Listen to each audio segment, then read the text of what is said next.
with Ubisoft as a budget, I'm guessing they were relatively accurate.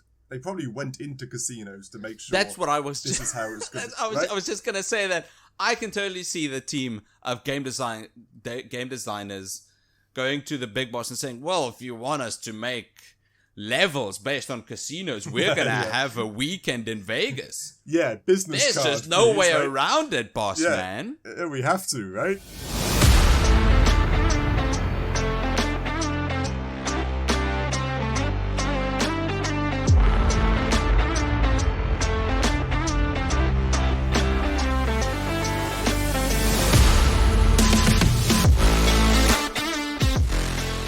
Welcome back to a brand new episode of everyone's favorite podcast, the Critical Arcade Podcast. I'm your co-host, Nick. And I'm Dave. Hello, Dave. Hello, Nick. Did you have a good new year? There you go. Change it up for you. Yeah! Right? Why'd my voice break? That was lame. It's fine. It just shows how young you are. Your voice can still break when you woohoo. Mine just goes woo. Woo. Yeah. New year. Anyway, 2024, yay! Yay! This is our first recorded episode of 2024. The previous episodes we recorded last year, but don't tell anyone because it's a trade secret. We're the only ones who are doing it, by the way. No one else. This is a complete trade secret. We're the first. Everybody else is recording live. No. It's live. Yeah. And then they send it out. And then it's perfect. And we're smarter than everyone, and we actually do it beforehand and edit it. So just, like I said, tell your friends, tell your parents. That's it. We're just Megamind. We're Megaminding this whole thing. Go on. But yes, welcome back, dear audience, to Critical Arcade for this new season of Everyone's Lives 2024, which is going to be a better year. It has to be. It has to be better. With how bad last year was, it's not really a high bar. No, but I agree. No. 2024 has got to get better. It really does. I think the only space where 2023 excelled was in video games. We got some bangers last year. That is actually weirdly very true. Really, really a good year for gaming. Yeah, good I agree. Stuff. I agree. Final Fantasy 16, Spider-Man 2, Alan Wake 2. Geez, Baldur's Gate 3. I know, right? I'm so happy because I knew that game was going to be good. I just didn't know it was going to be that good. Yes. I don't think anybody knew it was going to be that good. I agree. That came out of nowhere. Well, not really. It was in beta for years, right? Or I think it came out in beta 2019. Oh, damn. Was it before COVID? Ooh, I don't know. Could have been. I don't know. I remember talking about it and stuff then, but I can't remember if it actually released or not yet in the beta form. No, 2023 is going to be talked about for years to come as one of the best years in gaming. Besides gaming, though, some of the worst games in gaming, though, as well. Be it Gollum and Kong, Rise of Kong. Right, what's going? Granted, those games were not even good bad like some other games. They were bad. Crazy bad. I think the most disappointing game from the year was Redfall. Yeah, everybody was really sad about that. I get it, because they've got such good games normally. Yes. They did the Deathloop and stuff like that, right? Exactly, Deathloop and Dishonored. Dishonored 2, Prey. Yeah, it's weird. Just some good stuff. And then Redfall out of nowhere? That makes no sense. Yeah, that is odd. But I think it was odd. What takes the cake for the absolute biggest dumpster fire of the entire year is The Day Before. Oh, whoa, yeah. It's funny because I was saying what's worse than Gollum? What's worse than Kong? and as soon as you said that, that should be taught in school. What happened with The Days Before? That's a case study. Yeah, it really is. Study.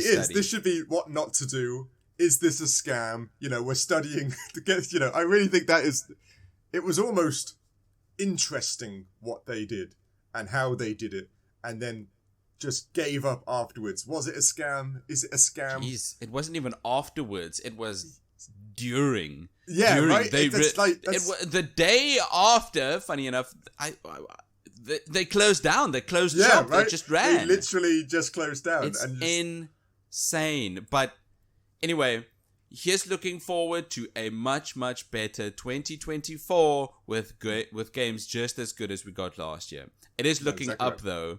Mm-hmm. In this month, we are going to be getting... it's not called Yakuza anymore, is it? I don't know. I always call them Yakuza. Infinite money or wealth or whatever, right? Yes. I mean, they called it Yakuza for 7 games. It was. And now they're changing the name. Wasn't it called Yakuza? Something Dragon. I can't remember what the last one was. Yeah, the eighth one with Ichiban. They're called Yakuza Like a Dragon. And now they're just dropping the Yakuza. Oh, really? So now it's just Infinite Wealth. Now it's just Like a Dragon, Infinite Wealth. And this time Kiryu is actually back as a playable character, which is a bit weird. So obviously you enjoy that part of the game. I do. The voice acting for Japanese games it is stellar. It really is. It is great. It's on another level. It is. Really is. Now, sorry, we're digressing a bit now, but I must admit, I've been playing Final Fantasy 16. Oh. And Clive Rossfield. I'm now annoyed that he didn't get the voice actor win. Ben Starr, yes. Yeah. Ben Starr should have gotten this. Nothing against... what's the other guy's name? I can't remember. Nothing against him as Asteron. Yeah, Asteron. Right? But Ben Starr, do you say? Ben Starr's Clive Rossfield, yes. Yeah, Clive Rossfield goes through ups, downs, depression, sadness, despair, anger, lightheartedness, all in his voice. Asterian's got some bits in Baldur's Gate 3, but I thought Clive was ripped off on that. Oh, not Clive, sorry, Clive the character, Ben the voice actor. He was really a lot better. No, I get it. I just played the demo, and I have to agree with you. I do think Ben Starr should have taken it. Anyway, we're 7 minutes in. Let's get to this week's game. Dave, how about you fill us in? Okay, this week's game is actually one of 6 in the series. I'm sure you've probably heard of it. It's Tom Clancy's Rainbow Six Vegas, the first one. 6 in the there are 6 Rainbow Six games? There are 6 Rainbow Six games. Whoa. What? All originated with... Oh, my memory's not that good. Oh, I can't remember. This is the 6th Rainbow Six. Rainbow Six, of course, is the cool name or cool sign of the team of... Yes, the squadron. Yeah, the squadron you play. And of course, it's made by Ubisoft. We all know Ubisoft. Like we kind of hate them. We like them. It depends on your views of it. But yeah, Tom Clancy. I don't like. You know who Tom Clancy is, right? Originally, I know he's an author. Yes, who likes to write realistic, very realistic, military or kind of espionage books. Am I right? That's pretty much it. Yeah, you may have heard a lot of his books have been turned into movies too. So you may have heard The Hunt for the Red October. Yes. Patriot Games, Clear and Present Danger, The Sum of All Fears. Not seen it. No, well, you've not seen any movies. But these were all books. They're all very good books. And you're right. He does this espionage. A lot of it is Jack Ryan, who's just a cool, like James Bond, but cool agent, mainly American. Becomes the president later. You know, very good, like, man books. Where it's terrorists and explosions and like a new age Louis L'Amour. Yeah, exactly. Okay. And so and of course he got so popular with the movies and the books they actually started asking him to consult on some games that Ubisoft wanted to make, and thus Tom Clancy's. See, and that's why the Tom Clancy label is being so misused by Ubisoft. They've got the Rainbow Six games, which I'm very surprised to hear there are 6. Yeah. I know of Rainbow Six Vegas, Vegas 2, and there were Siege. Those. Yeah, no, there were... In, like, the 90s, a couple came out. I life of me, can't remember their names, but I remember playing those. Now, they're awful if you try to pick them up. But I remember, they did have a bunch of games on PC. Okay, that is very interesting. We can pick that up some other time. I'm sure the list, All Hell the List, has them somewhere in its bowels. Oh, definitely. It definitely ready to spit them up when we need them. This is the second one, isn't it? We've already done Siege, so you know, the list likes Tom Clancy. Have we not done another Tom Clancy? We have done another Tom Clancy game. Which one? What am I forgetting? Splinter Cell Double Agent. Oh, you are absolutely right. Nice. Yes. Look at that Splinter young Cell brain of is yours. also a Tom Clancy That's very true. license. That's very true. Okay. Such a horrible game. Hey, that's in the past now. This is 2024. It's 2024. New leaf. That's it. New You page. never remember those things anymore. New year. New me. New Tom Clancy. Exactly. So we are going to be jumping into Rainbow Six Vegas. I did not know what was going on in this game. Are we jumping narratively? Yes. Like, I know you're newly promoted Team Command for the Rainbow Six Squadron. That's it. That's it. Okay. It is, I guess, slow paced at the beginning because you get dropped off in Mexico. You've been separated from your team, and you've got to get to an LZ just to sound really cool, as in landing zone. Yes. And then you go, the normal tutorial type mission where you go around, how this is how you shoot, this is how you aim, this is how you throw grenades, and then you meet up your team members in the church, right? Correct. Okay. Now, without spoiling it too much, that story is actually not too bad. There's betrayal, there's ambushing, there's hostages, and there's disarming bombs. What kind of game would this be if you didn't have an intense disarming bomb moment? So it's all stressful. I get it. It's again one of those games where narrative is good, but not the most important. No, I get that. The moment-to-moment situations you're in, like rescue the hostages, defeat the big bad, disarm the bombs, hold the church, those types of things, I get. I do get that and understand that they take a backseat to the larger narrative. But I was under the impression that Tom Clancy games are there for the bigger narrative. Are they not? I can understand what you mean, but no. I think the Tom Clancy games came in for their realistic nature of like squad-based army movement. Yes. He was a consultant on that, and like the guns and what you'd wear and how to rappel down the side of I understand why you'd think that because his movies are so narratively based. Yes, and because really, he's written books. Yeah, right. You'd expect him. The narrative. Right, you'd expect it to go hard narratively. No, this was more realism. Realism was his thing back in the day. But I thought Arena Morales, who's like the big bad, kind of. I thought she was kind of bad. I thought she was as a bad guy. It's cool to see a woman being the big bad in a game, all associated with men. I thought that was fun, except for I won't spoil it. She's not the big bad, so. Ooh, yeah, right. There's a bait and switch for you right there. You know, she's. I take it you didn't complete it, right? No, I didn't complete the game, but I did get a chunk into it. Okay. I think the game opens up quite a lot the moment they drop you in Las Vegas. Yes, I agree. That's the good stuff as soon as you get to Vegas. The rest is a bit boring, but I agree, yeah. It's so they drop you in Vegas with a new team and you get token black character and token Asian character. Of course that's your team. You've got to get them in there so that you feel special. No, I get they're trying to be diverse, but they almost just gave us two stereotypes. Thank you, Tom Clancy. Well, yeah, that was an era where you had to. It's like that episode on South Park where they have Token, the exchange student. What's this? 2005. I wrote that. Sounds 2006. I wrote 2006. Excuse me. Yeah, no doubt. But yeah, like I said, narratively, there's not a huge amount there. There's a few twists and turns that I want to say, but they are kind of big spoilers by all accounts. Yes. Just say that you can't trust anyone in this game. Apart from that, narratively, it's not bad. There's lots of end of the blowing, lots of people are going to die type scenarios that you go and save, which is very, you want to be a hero. It's very Patriot Games. It's very Tom Clancy books that you are the only person in between that bomb and 100,000 people. If you get this wrong, everyone's going to die type scenarios. Oh, jeez. That's... Yeah. I do get that. I also think it's quite smart for them to put this game in Vegas.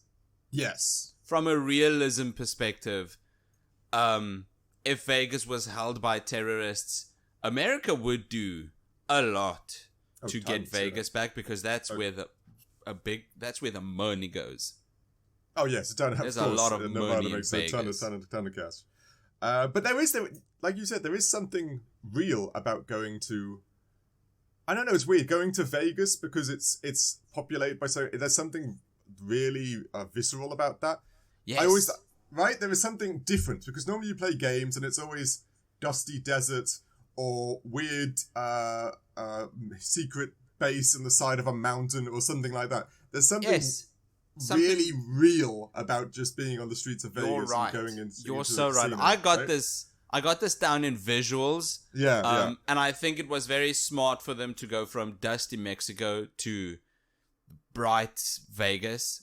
Yeah. The game, it looks a lot better once you're in Vegas, but what I like to highlight is the juxtaposition, where you go from Mexico, where you expect these military games to be, and then 2 seconds after that mission, suddenly you are dropped in Vegas, right? Where people have the time of their lives, but now all of a sudden it's a battlefield. Yeah, it's like dropping it on your doorstep, right? You always think when you're going somewhere else, you're helping, but then it's at home in regards to America and stuff. Yeah, you're right. There is a big narrative change, a visual change to think that they go somewhere that's supposed to be safe, if you know what I mean. Like Vegas, it's a safe place. So you go holiday, you have a good time, you swim, you drink, you gamble. And yeah, no, you're right. That's a very good set change and like pacing thing. Thing's the word I'm going with in the technical term. Go on. We can segue into visuals here, unless you've got anything else. No, visuals, no doubt. This game, I really like the way this game looks in Vegas. I don't know if they did that on purpose. You go from Mexico to Vegas to make it stand out more. I think that was a good move. I think you're right. But I still don't think this game looks amazing. Okay, I have to admit, I didn't remember how old this game was. And so I think I told you before when we were going through the games that this is a really good game. And I think that was 2006, how old was I then? Like the young adult in me. Because I remember thinking, oh, this is great. I'm playing this, bang, bang, bang, bang. Oh, I can't wait for Vegas 2. And then I booted this up to review it now. And I was like, whoa. Wow. Oh, so this is what we used to game like. Gosh. Okay. I get it. But no, you didn't hype this up for me up to the point where I feel like this. I remember in high school people talking about, Rainbow Six Vegas. They really were. Right, it really makes you feel like a real squadron, because how you don't just run and gun like the Call of Duty games. Yes, yeah. You don't just run and shoot faces like Duke Nukem or Doom back then. Yeah. No, you had to take cover. You had to be smart. 3 shots and you were down. Yeah, that's right. Yeah, but I must admit, I booted the game up and I think, I wonder if Nick thinks I'm insane. Or Nick, sorry. I wonder if Nick thinks I'm insane, because I told him this was really good and great, and then I was like, I genuinely started up the game and went into the menu to look at the video settings just to see if for some reason I had it on low or the wrong resolution or something, and it wasn't. And I was like, oh, damn. Like, don't get me wrong, it looks okay. I think, Does it? It looks okay. This was 2006.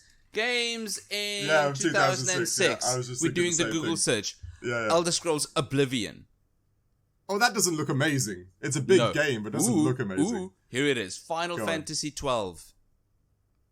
Oh yeah, that looked alright. I just tried to think which one that was. That's a good game. Half-Life 2 Episode 1. That's fine. Oh, Half-Life 2 looked quite good. I always think that was a pretty decent looking game. The thing is, I say this now, and then I'd go boot it up, and I'd be like, oh damn, I did it again. Half-Life 2 does look good, right? I'm not going mad as a game. It does. I do think it does look good, but that's maybe just for the I don't know, the set pieces.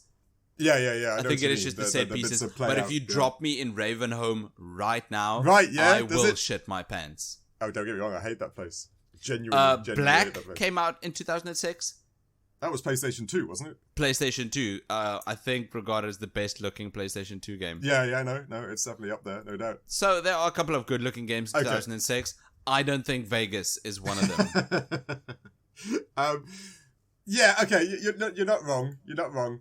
I was shocked at it. I was shocked it was this bad. Now, I think we've discussed this before. It's how used to the nice visuals we are now. You know, every game comes out, it's clean. Everything's running in HD now. Pretty much everything's at least 60 frames per second or better. And it's a bit hard to get used to. Oh no, I've got to go back to 90s brain when playing this. Yes, and then that is difficult. That is difficult. Exactly. You know, I can actually see this person's face. That's a win. You know, there's a nose, Whoa! there's a moustache, there's an ear, right? That's cool. This looks just like a movie. Yeah, exactly. But it's funny. I agree. It hasn't aged as well as I thought it did.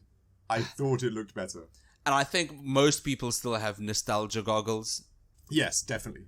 Like you said, there's just like the idea that even you, as we're a good few years apart in age, that even your friends were also talking about Vegas and how cool it was, just showed that it actually lasted quite a long time that people were talking about Vegas being that, you know, high end and great and must play and stuff like that. Yeah, no.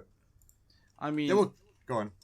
It's I think that I know this game came out after Fear.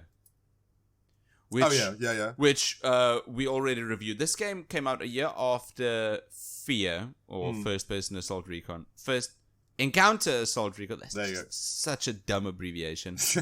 And that game looked better than this. I agree. Fear does still look pretty good. There's no doubt. It doesn't. I mean, the scary parts don't hit as hard, but the rest of the game still looks quite fine. Yeah. This game, which came out a year after, on Ubisoft's budget, which should be more. Yeah, that's true. Looks worse. Excuse me. This game looks worse.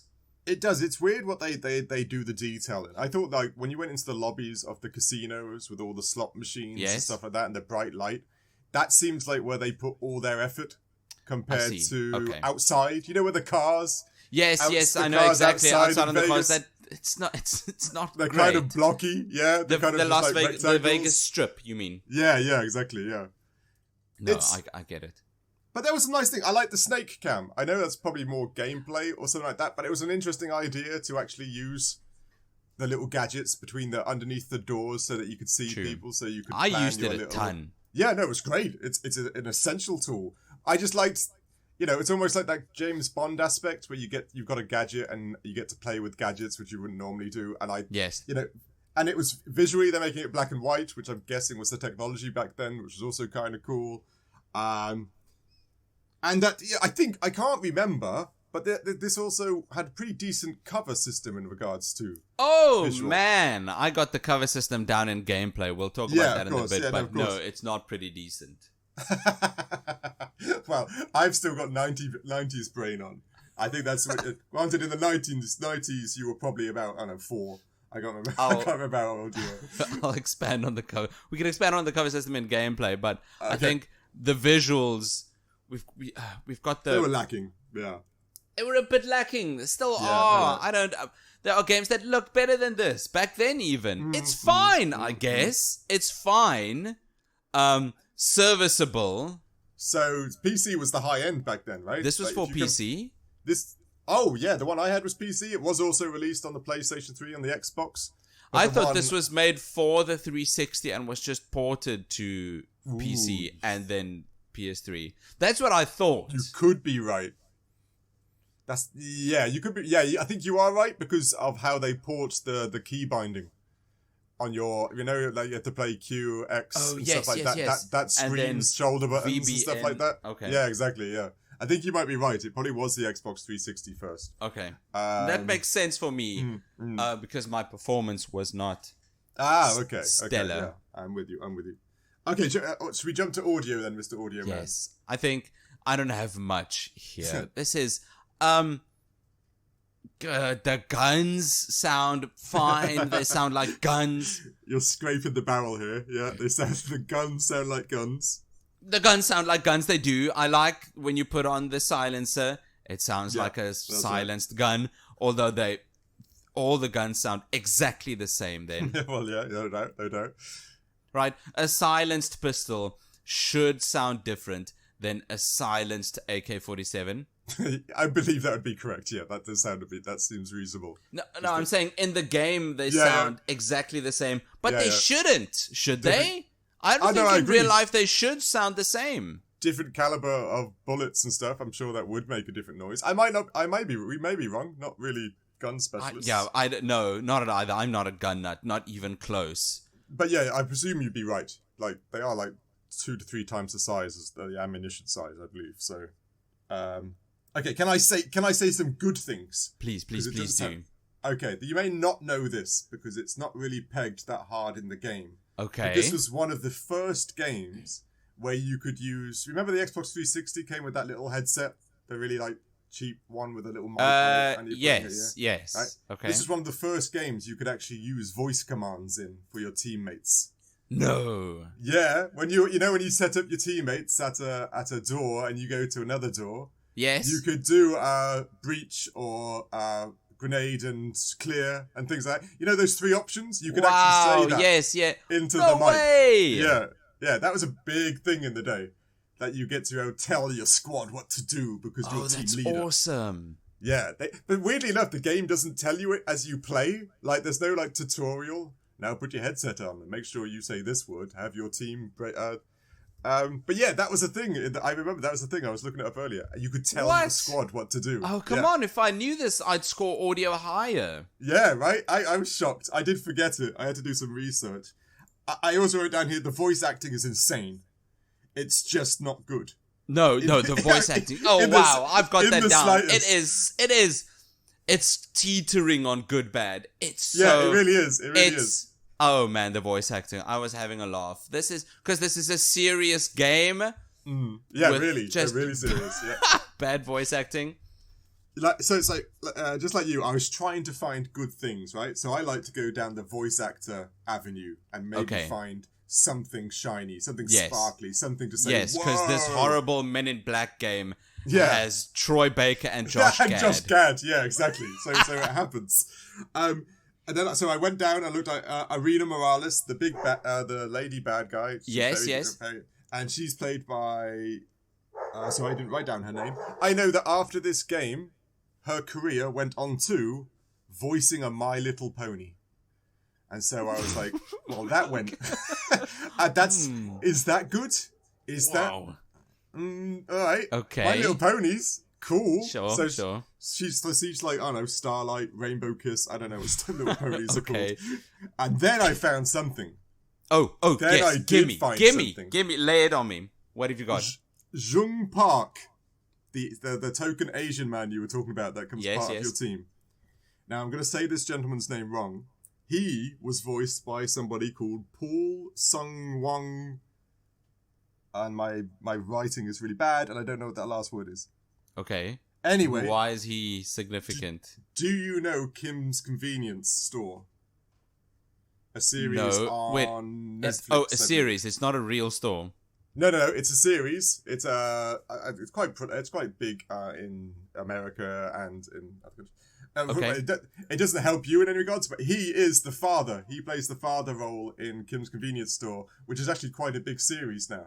So he went from being Asian squad member to a Netflix series, which I thought, okay, if you saw him, you'd probably recognize him. Oh, he is in things as the kind of like older Asian man in like American programs and stuff like that. Okay. Kim's Convenience Store. Wait a minute. Okay, so he's the dad. I'm looking at a picture now. Yeah, he's the dad. Is that dude, the main character, is that the guy from Marvel's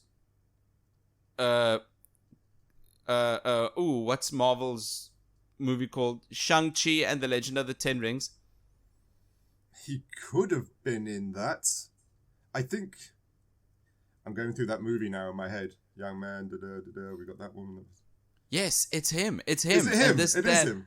It is him. I don't recognize the dad though, but that's cool. That's cool that he's did other things. Yeah. That's what I mean. So that was literally the only light at the end of the tunnel I could find in audio, because oof, that's it. Everything else was. I'll give you the slot machines and stuff in Vegas sounded like slot machines in Vegas.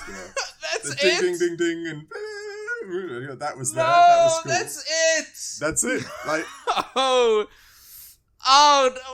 Ubisoft. What is the matter with your games? It was just a different era. It makes you wonder if, again, I always say that we're spoiled now. And it's the era. Was it a different era? I guess so. Like I guess so. This came out at the same time as Fear, which has some. Oh, that was massive. Some scary sound effects. Oblivion, which has some recognizable voice lines. Stop! What? You're violating the law. And Patrick Stewart, I might add. So that's always a win. Yes, yes, Patrick Stewart. Yeah, in Oblivion, he played the king. I had no idea. No, he's not in it much, I'll give you. But yeah, he plays the king that, I'm not going to spoil it for people who've not played Oblivion, but the main king. The Emperor. Yes. The Emperor that you definitely don't do anything to. Correct. That guy. I see. Yeah. No, I don't. Okay. The audio for this game isn't great. I'd say it's fine. Maybe just underneath fine, right? Yeah, right. It literally got bad as soon as the tutorial bit started and you were in the helicopter. I swear they were talking to me and I moved my mouse and I just looked at them thinking, damn. If I could have been there, I was giving them a stare of contrition where I was like, do better. Come on. Do it. We're in a helicopter. Like, give some like energy or some emotion. We're gonna shoot hundreds of people. Yeah, this is a mission. Get some it was bad. It was like a doing it in your own room type bad. Like you just got a script and they're just sitting on their sofa type. And of course, the main character has a southern accent. Of course, they're the he's best. From Texas because he's in the military. Hoorah! Yeah. I think that's exactly like the little script where they said main character, and those were his traits, just all of it. Yes, even the hoorah. This gives me the writing's not great. I do believe Tom Clancy had he was consulted over the larger scheme, but for the smaller stuff, I agree, the writers definitely took some liberties. Because I agree entirely. There's a line from the I don't remember his name, the black team member.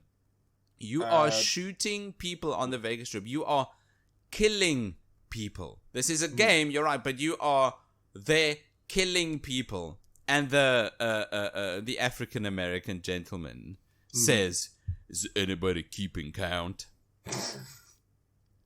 Yeah, this is supposed to be a realistic game. Well, you say that, but I don't doubt you were super happy when Legolas and Gimli were doing the same thing. Right? See? Like I say, Americans were just Legolas. But no, you're right. It takes the situation that is super serious and people are going to die and it's the end of the world and you're killing people on the streets and doing that hurrah bit again where it's like, yeah, my kill count's better than yours. I get it. But yeah, audio ain't great. Definitely not.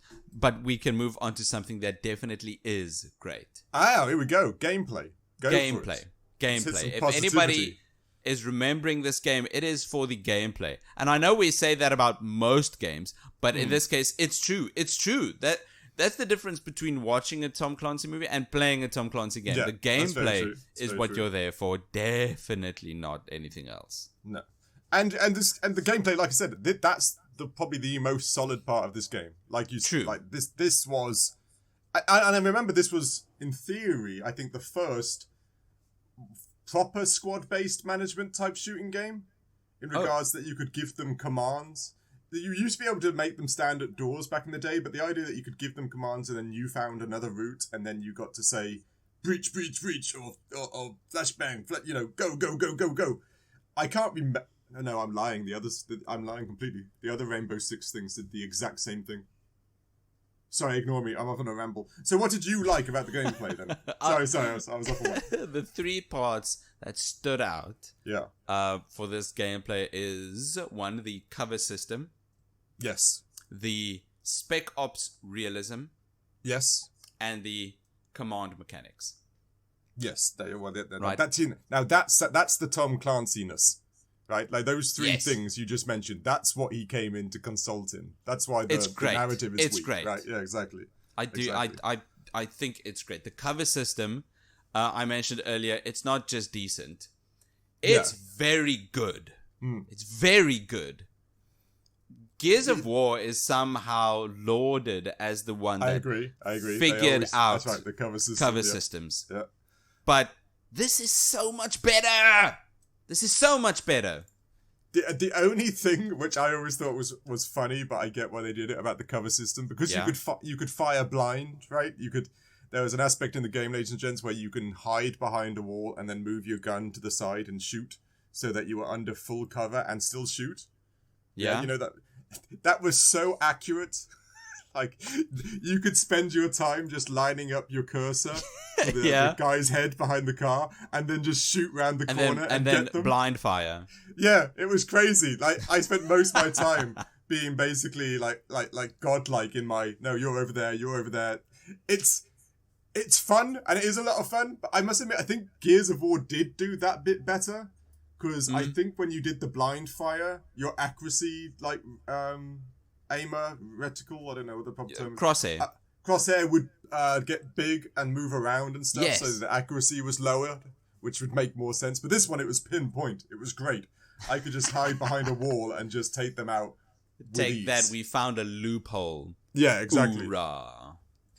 But you're right, the cover system was like almost...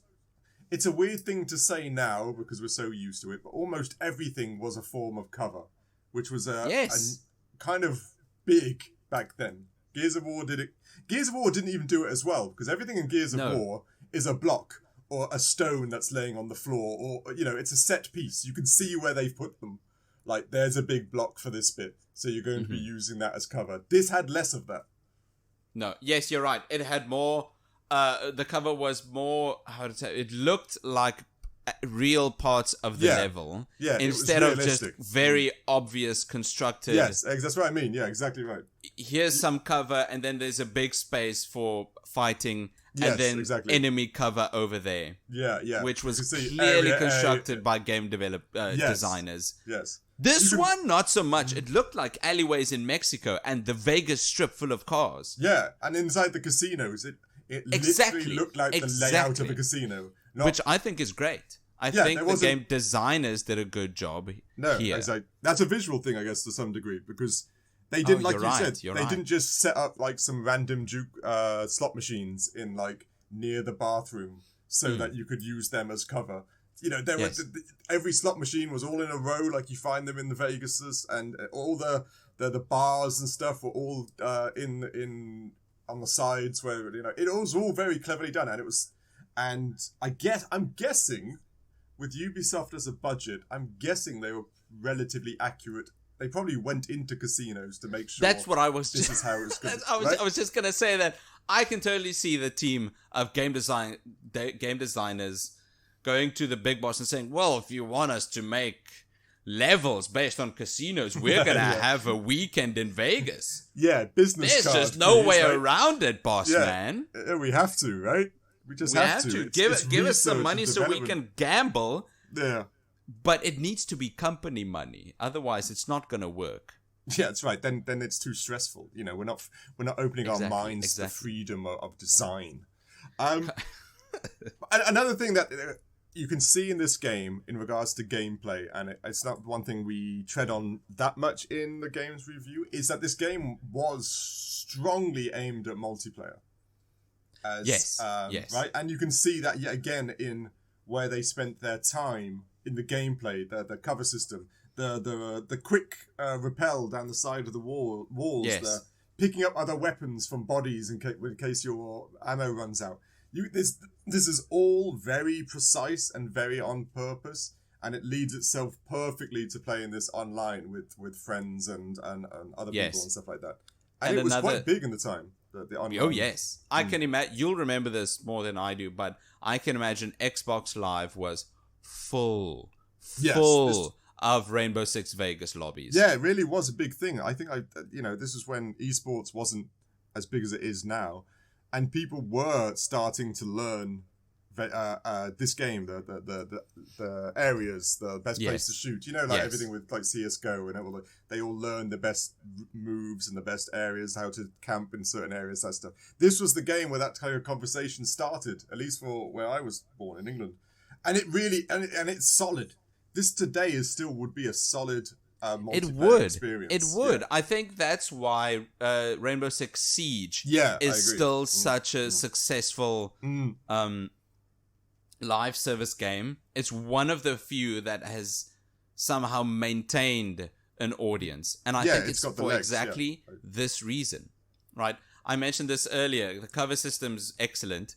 The Spec Ops realism and the command mechanics are somewhat closely tied to each other, but are two more reasons why the gameplay for this game works. Obviously, the command mechanics don't really work as the game designers tried to make them in multiplayer, because you're just chatting to your friends over a mic. That's right. But the Spec Ops realism tied with that it works so extremely well, and I think you said Tom Clancy had a hand in that.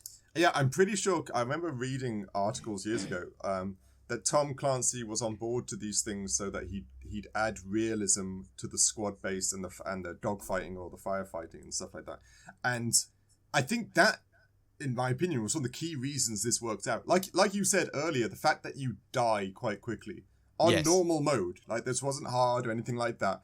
If you were caught in an instance where you didn't have cover and you were rushed by terrorists, you're dead. There wasn't this, boom, boom, boom, the screen's going a bit red, and like you take 6 bullets, but you just made it behind. No, if you took 3, you were dead. And that was it was lauded as being realistic. You actually had to think in this game, your positioning. And later on in the game, I don't know how far you got, the actual squad strategy and commanding what to break and where gets even more complicated. Like that's so good. You've got to use it as a diversion to move these people. That's from fantastic. No, they make you use your brain, and I think that was the Clancy-ism of it all, so to speak. I really do like that. Instead of where Tom Clancy games headed these past couple of years with Wildlands and Breakpoint.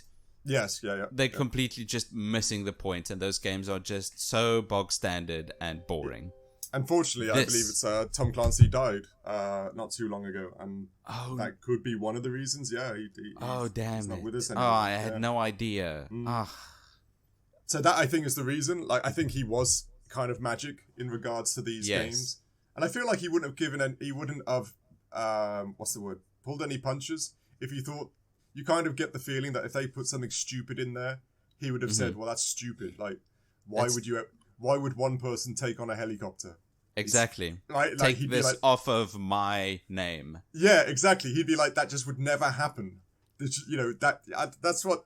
And I think it's that type of magic, it's that type of touch he put on it that people really thought, this is a hyper-realistic game. This isn't a video game. This is like learning. This is like thinking. Yeah. This is the chess of squad-based games, so to speak. I do think a lot of people do get satisfied from thinking that this game is that, and that they are playing this game for that and getting that exact experience, which the games have lost. They have lost that in the past 10 years. I think Siege, like you said, is probably the closest to still being a Tom Clancy, right?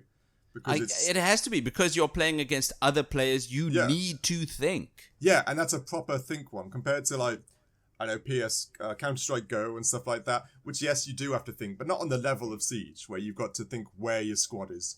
Who's doing it's just because what's breaching where. Yeah, go on. I think it's because of the levels that you're playing in and the tools they give you. Yes, in CSGO, exactly. It's just a small maze, and everyone's got a gun. That's it. Yeah, and it's either you're planting the bomb or you're disarming the bomb. It's either... Nothing against CSGO. If that's your jam, more power to you. I think I just enjoy the tools they give you in Siege more. Yeah, and even overcoming the opposition's use of the tools, like Yes. when they guard off a room or they flash. It's smarter, and I think that's why Siege is still going. I think there's a lot of people that think the same thing, that their squad, they're online, they want to really feel the realism of playing it, really feel the tenseness of a building's wall blowing up and stuff like that. Yes. And this is one of the games that started that. Vegas and its gameplay and stuff was really one of the kernels of that type of idea. Definitely. We could go on with gameplay, but I think we should move on. Have you got anything else? No, that's fine. We can jump into performance. Performance is a weird one. So let's qualify it quickly. Did you play the Xbox version? I played the PC version. Okay, same. I played the PC version. Go on then. Sorry, you're saying? Although I do think the PC version is just the Xbox version ported to PC. Yes, I think that's what happened. I think that is the case because they knew this was going to be a 360 game it's going to be huge on Xbox Live, right? Yes. And it was. They were right. But from that they just ported the game to PC, to PS3. Yeah. And it was fine on those systems. But the version I played on PC really was not great for two big reasons that just frustrated the hell out of me. Go on. Firstly, the resolution for this game was so wonky that the aspect ratio, they didn't update in cutscenes. Did this happen to you? Yeah, that's true. That's true. No, you're right. They didn't update it in cutscenes. Now you What? say that, I only just noticed it, yeah. The aspect ratio stayed 4:3, but not long after this. I mean, this was 360. This was the HD era. Well, the early HD era. Early HD, yeah. People started playing games on the 16:9 monitors and TVs. Do you know what's possibly the reason? It's going to sound like a stupid reason. Yeah. But do you know that this game came out on the PSP? The portable Sony PlayStation PSP. It did? Yes. It did. It really did. It was bad, but it did. And I wonder, I can't believe it, but I wonder if that's something to do with trying to port it to all the consoles and not having to do extra work for the other ones. We don't like the PSP, we know the screen's smaller and the hardware's fundamentally Is useless. the PSP 4:3 aspect ratio? Oh, I don't even remember. But I think it's It could be. You're right. I think it most likely is. Oh, is it 4:3? 4:3 is old. It's old. It's very old. That it's was very like the old. SNES and stuff. That's why I'm thinking. How did that? I know. This has to be a bug. This has to be a bug that we're not getting those bars on the left and right side. Yeah, I know what you mean. Yeah. Ladies and gents, for those that don't fully get what we're trying to say, when you're in a cutscene, the game starts and you're getting the title drop. It's a black screen. On the left and right hand side, for newer monitors, you can see what's the game in the background. You see the helicopter, you see Mexico in the background. But in the middle of the screen, there's just blackness and the title card. And then that fades away and you're suddenly in the game that you could see on the left and right side. It's weird, it's odd, and it has to be a bug. Yeah, I agree. I feel like, I know it's going to sound weird, 2006, 2007 is when buggy games started coming in. Yeah. I know it's weird to say, but I just feel like the Xbox era and the PlayStation 3 was the first time you started hearing of patching. Oh, we're going to do a big update to this game. And I think you're right. I think now you mentioned it, I didn't even notice that until maybe it was my 90s head was switched on. But you're right, it really did. That's a really strange thing to not fix, especially on the PC version where it's more open, right? Easier to kind of do, because this game is still being sold, and Ubisoft is still functioning. I don't get it. I don't get it. Spot that. I had to lower my performance score because it just does not make sense that there is this big gap. Yes, so. There's a moment I played the game for a while and had a lot of fun. Yeah. My first time, and then I switched it off. And the next day I booted up the game. I think I was just in front of the church where you had to meet up with your squad mates. Yeah. and my controls didn't work. What? I could move around, I could shoot, but I could not look around with my mouse. Like it completely lost. It didn't recognize your mouse at all. Like you couldn't look around, couldn't fire. No. Just looking around didn't work. If I clicked, I still shot. If I right-clicked, I still took that's cover. Weird. Yeah, okay, that's right. Weird. And then when I exited to the menu, yeah, the mouse worked when I was traversing the menu. And then went back in game, and it didn't work again. Exactly. Okay, yeah, that's weird. I don't know. I can't.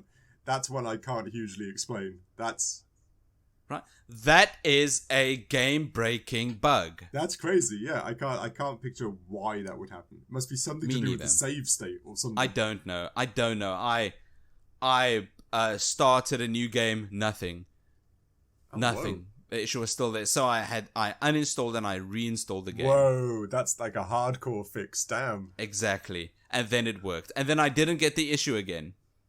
Oh, interesting. Like, it's one of those interesting things you always think about because older games with newer versions of Windows often come with, like, dicky problems. Oh, right. Because Then you need to run them in compatibility mode. Yeah, right. Yeah, I always remember, I don't know, did you ever use DOSBox back in the day? No. So that you could run... I mean, I don't know, I smashed a keyboard. I was tiny. Yeah, okay, of course.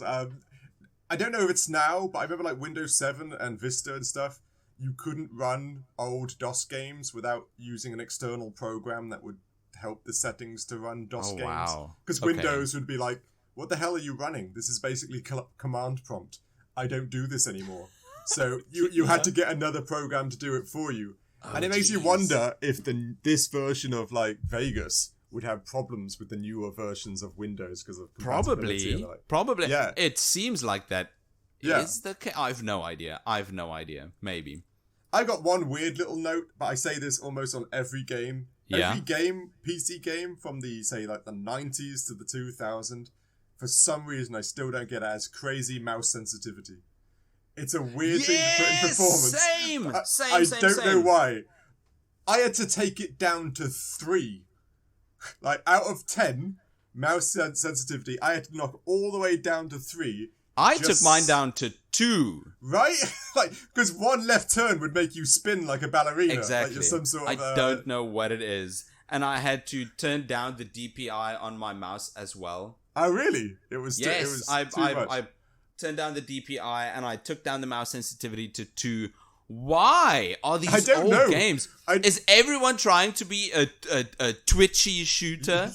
But I swear I had this same problem in the 90s, like 30 years ago or something. I swear I still remember till that day, even with the old track and ball type mouse, yes. I still had to turn down the sensitivity. Oh. And I've never known why companies didn't do, like, why was it not a set thing for mice? Did people just not figure it out back I don't then know. Yet? I've never understood that. There's got to be someone out there that has the answer to that. Yes. I'm just not that person. The mouse sensitivity of this was crazy. If anyone knows anyone that might have the answer, I don't know, they worked at Blizzard or id Software 30 years ago, please. Yeah, because it's always hit us up on email, Nick yeah. or Dave at criticalarcade.com. Anything else performance-wise apart from those then? I mean, those were big bugs. Those were big bugs. There were just, I think there were some tinier ones, not something as big though. I had that little thing that happens in a lot of games. This could be visual as well. You know, when you're hiding or shooting behind a box and the hitbox for the container you're hiding behind is bigger than the actual item itself. Oh, right, yes. So your bullets get stuck in them or your guy doesn't get shot.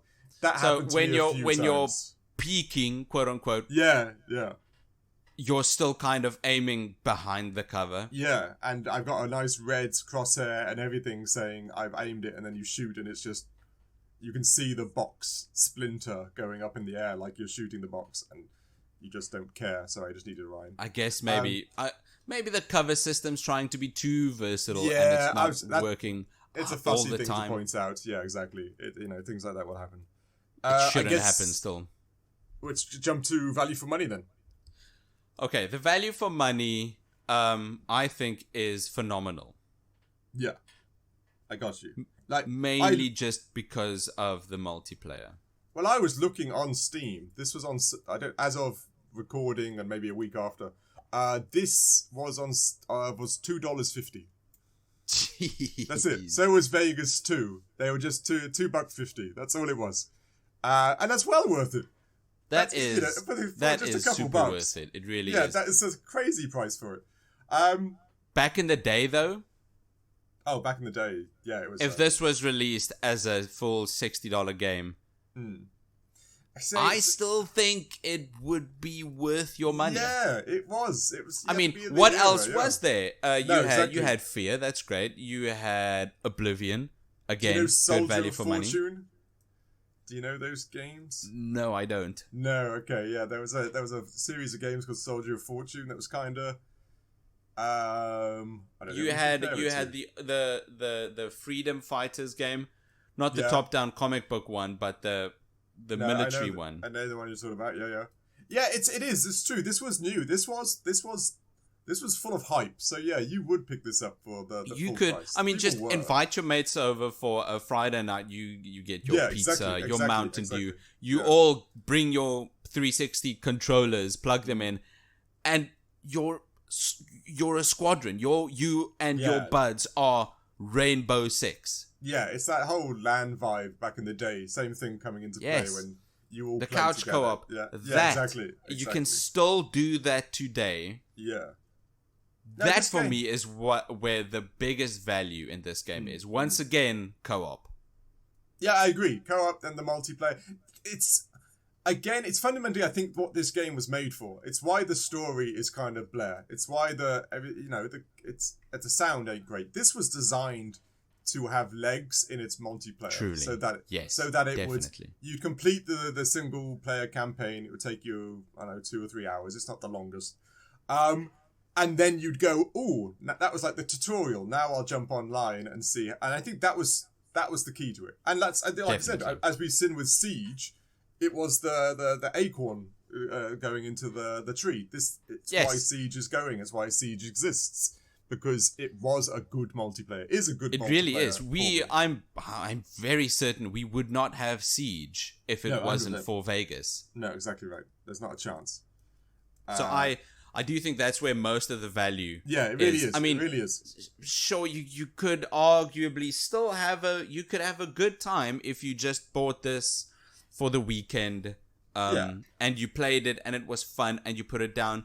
Sure, if you enjoyed the gameplay loop enough, you could definitely get back that value, but you could have it 10 times over with that's either co-op with your mates or the multiplayer. Yeah, it's unlimited by all accounts. Yeah, exactly right. Truly, it's the reason so many free-to-play online games now are so popular. It's that gameplay loop of playing with your friends, having a good time, being a badass, and this has it too. And for $2, it's I don't know. For $2 now, buys anymore. It's a good time. It is. It's definitely worth a go. It's also, I always say this, if you just want to look at the history of where these games come from, I always find it kind of fun.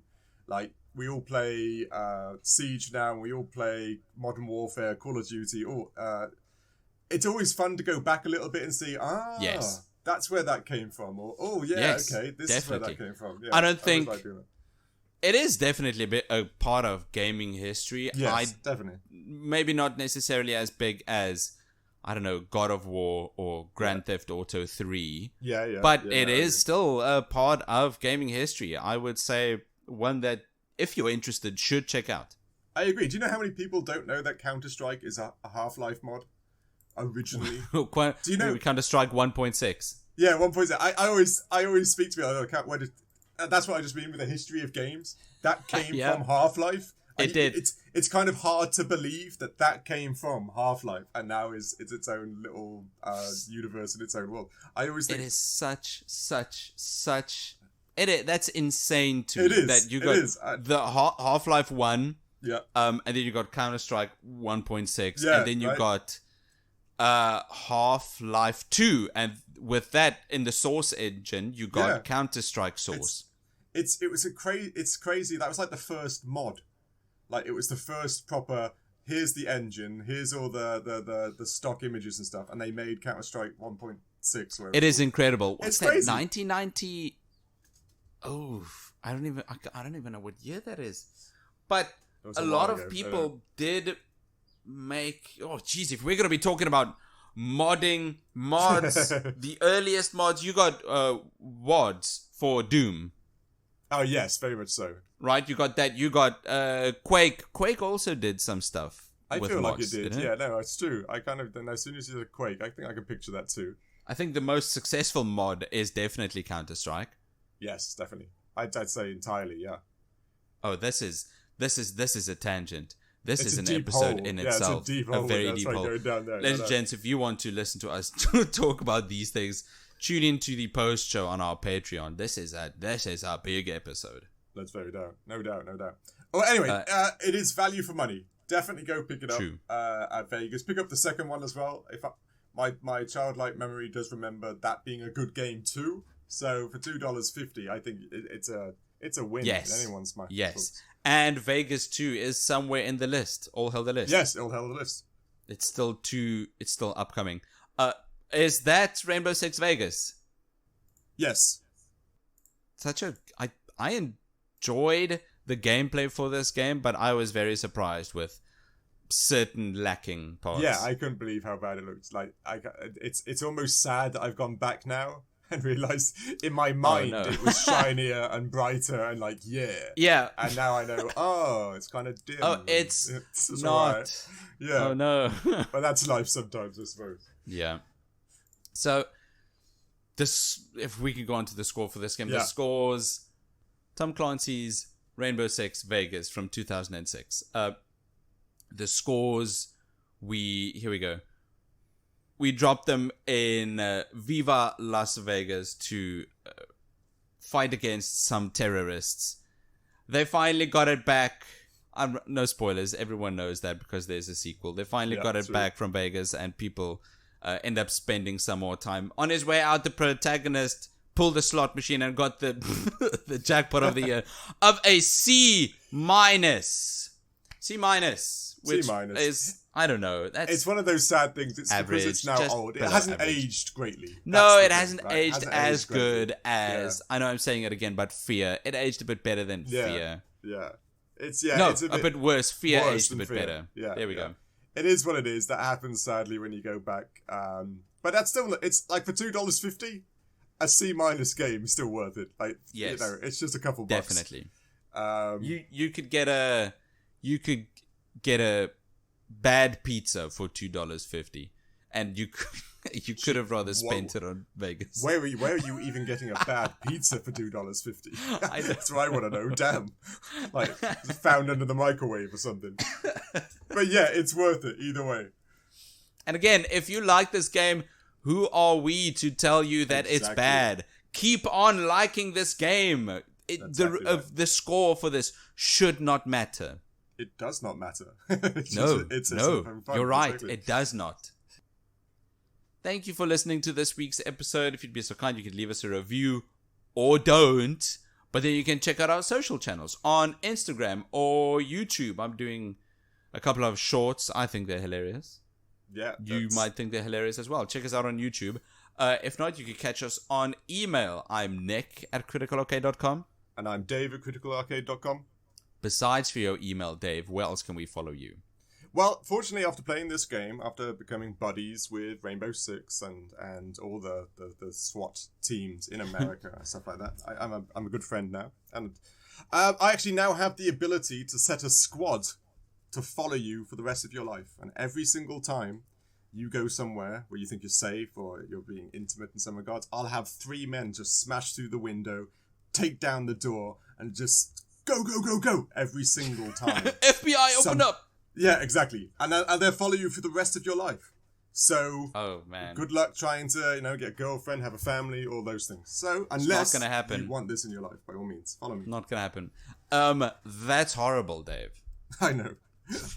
That's often a nickname I had years ago. Horrible Dave. Don't follow Dave. You'll be followed yourself. Rather, follow us on Patreon for exclusive content like our post show and Critical Cinema, which are all good stuff. Dave, how about you enlighten us? What have we got lined up for next week?